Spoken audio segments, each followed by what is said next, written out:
भगवंताने महारास लीला केली। ही लीला करण्यासाठी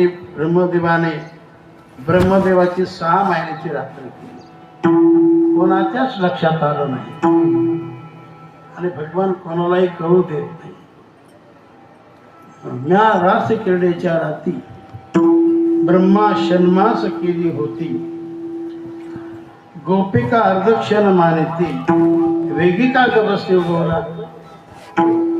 अशी महाराष्ट्राला सगळा आनंदी आनंदच की ज्या आनंदाला जोड नाही, ज्या आनंदाला तोड नाही।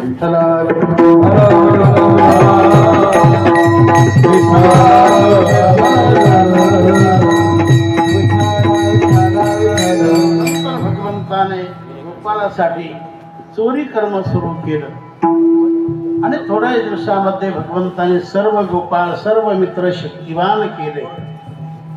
तरी चोरी कर्माची वार्ता फार झाली, लोक यशोदेकडे येऊ लागले, कृष्णाचे घराणे गाऊ लागले। तर ज्या अर्थी अनेक तोंड येतात, अनेक तोंड सांगतात,